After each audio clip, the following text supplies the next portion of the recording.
வணக்கம்.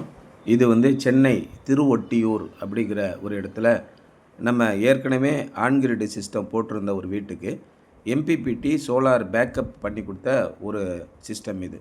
இங்கே ஏற்கனவே இவங்க வேறு ஒரு வெண்டார்கிட்ட சோலார் போட்டுட்டாங்க ஆன் கிரிட். ஆனால் அந்த வெண்டார்கிட்ட எங்களுக்கு பேக்கப் கொடுங்க அப்படின்னு கேட்கும்போது அவங்களுக்கு தெரியல எப்படி பண்ணணும் அப்படின்ட்டு.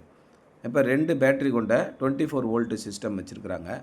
இதுக்கு நம்ம எப்போல்லாம் ஆன் கிரிட் வேலை செய்யாமல் சும்மா இருக்கோம், ஆன் கிரிட் எப்போ வேலை செய்யாமல் சும்மா இருக்கும், அப்போ எப்போ வேலை செய்யாமல் சும்மா இருக்கும், ஈபியில் லைனில் நமக்கு கரண்ட் வரல, நம்ம வீட்டுக்கு வரக்கூடிய சப்ளை லைன் வரல, டிரான்ஸ்ஃபார்மரில் ஏதோ ஒரு ஃபால்ட்டு, இல்லை நம்ம இயற்கை சீற்றங்களினால் பவர் சப்ளையே நின்று போச்சுன்னா ஆன் கிரிட் சிஸ்டம் நீங்கள் எத்தனை கிலோவாட் போட்டிருந்தாலும் ஆன் ஆகாது.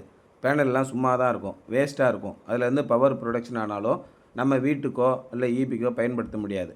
அந்த மாதிரி ஒரு கட்டம் வரும்போது சும்மா இருக்கிற பேனல்லேருந்து அந்த பவரை எடுத்து அதில் ஒரு ரெக்டிஃபையர் சர்க்யூட்டு, அப்புறம் டிஸ்கனெக்ட் சர்க்யூட் ரெண்டும் கொடுத்துட்றோம். இன்வெர்ட்டருக்கும் பேனலுக்கும் எந்த சம்மந்தமும் இருக்காது. ஆன் கிரிட் சிஸ்டம் ஒர்க் ஆகும்போது ஆன் கிரிட் சிஸ்டம் ஆஃப் ஆகி சும்மாவே வேஸ்ட்டாக இருக்கிறம்போது அப்போ மட்டும் அந்த பேனல்லேருந்து ஒரு டேப்பிங் பண்ணி நேராக இந்த 2 பேட்டரிக்கும் கொடுத்துட்றோம். ஃபுல்லாக சார்ஜ் ஆகிடும்.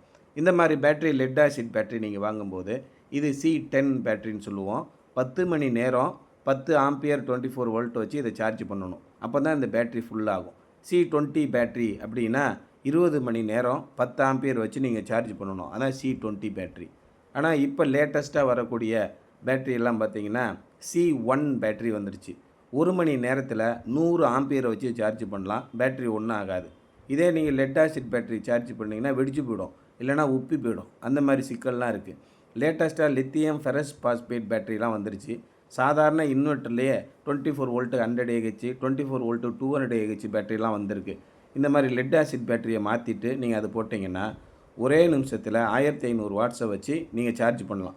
1 ஹவரில் ஃபுல்லாகிடும். அதுக்கப்புறம் இருக்கிற பேனல்லேருந்து வரக்கூடிய பவரெல்லாம் அப்படியே டைரெக்டாக யூஸ் பண்ணலாம். ஆன் கிரிட் வந்திருந்தும் நம்ம வீட்டில் ஈபி இல்லாமல் ஃபெயிலியர் ஆகும்போது இந்த மாதிரி lithium ferrous phosphate battery normal UPS battery வச்சும் யூஸ் பண்ணலாம். இல்லை சார், நான் 5 கிலோவாட்டுக்கு மேலே போட போகிறேன் அப்படின்னா ஆன் கிரிட் சிஸ்டத்திலேயே ஹைப்ரிட் வந்துருச்சு.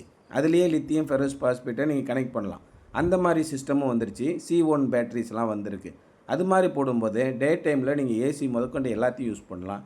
அப்படியே சோலார் பேனல்லேருந்து வரக்கூடிய 5000 வாட்ஸையும் கரண்ட்டே இல்லைன்னா கூட அதை அப்படியே ஆஃப் கிரிடாக மாற்றி ஹைப்ரிடாக நீங்கள் யூஸ் பண்ணலாம். 2 முறைகளில் நீங்கள் யூஸ் பண்ணக்கூடிய இந்த மாதிரி ஹைப்ரிட் சிஸ்டமும் வந்துருச்சு. அதுக்கு பதிலாக மலிவான விலையில் ஒரு ஹைப்ரிட் சிஸ்டம் தான் இந்த எம்பிபிடி சிஸ்டம் பேக்கப் சப்போர்ட்.